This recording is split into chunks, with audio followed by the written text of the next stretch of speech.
Kadang amalan itu tidak dinilai dari seberapa gampangnya kita melakukan amalan. Justru karena kendala yang kita lakukan saat kita mau melakukan amalan itu, semakin besar kendalanya dan kita bisa berhasil melakukan amalan itu, maka hebat. Sehingga Imam Syafi'i pernah berkata begini, ada 3 hal yang berat yang dilakukan. Yang pertama, berbicara benar di depan orang yang kita takuti. Misalnya jenengan punya atasan, jenengan punya bos ya, atau punya orang yang ditakuti, pimpinan misalnya. Terus beliau melakukan kesalahan. Nek antum bisa ngoreksi, antum berani ngoreksi, itu top tenan gitu. Dan itu luar biasa nilainya di mata Allah Subhanahu wa taala. Sebab apa? Ketakutan Anda terhadap orang yang jabatannya lebih tinggi tidak mengalahkan keberanian antum mengatakan yang benar.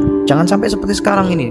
Ini sekarang kan semuanya serba ABS gitu ya, kalau dulu istilahnya, asal bapak senang. Apapun yang dilakukan pemimpin kemudian dibenarkan, dan ini menjadi kerusakan yang luar biasa kalau dibiarkan. Maka berkata yang benar di depan orang yang ditakuti itu sesuatu amalan yang besar. Yang kedua, tidak maksiat saat sendiri. Kalau antum hebat, soleh, alim di depan orang lain itu wajar. Sebab apa? Kadang-kadang kita terikat sama rasa malu, setidaknya pengen dipandang orang baik, ya kan? Tapi kalau kemudian antum sendirian, antum masih bisa menahan diri dari melakukan maksiat kepada Allah Subhanahu wa taala, itu baru top, luar biasa. Sebab apa? Kita betul-betul hakul yakin bahwa Allah Maha melihat dan malaikat mencatat. Dan yang ketiga, kata Imam Syafi'i, yang berat selain kedua hal tadi adalah bersedekah di saat sempit. Kalau sedekah di saat lapang itu gampang dan akeh tunggale, banyak temennya dan gampang sekali dilakukan. Wong didit kok, ibaratnya antum buang sedikit ngeluarin sedikit nggak kurang. Tapi ketika orang tidak punya harta, sempit keadaan rizkinya, tapi dia masih berani melakukan sedekah, maka itu luar biasa. Sehingga kawan-kawan yang dirahmati Allah, seringkali sedekah-sedekah yang paling dahsyat adalah sedekah-sedekah yang antum keluarkan di saat antum sedang dalam keadaan sulit.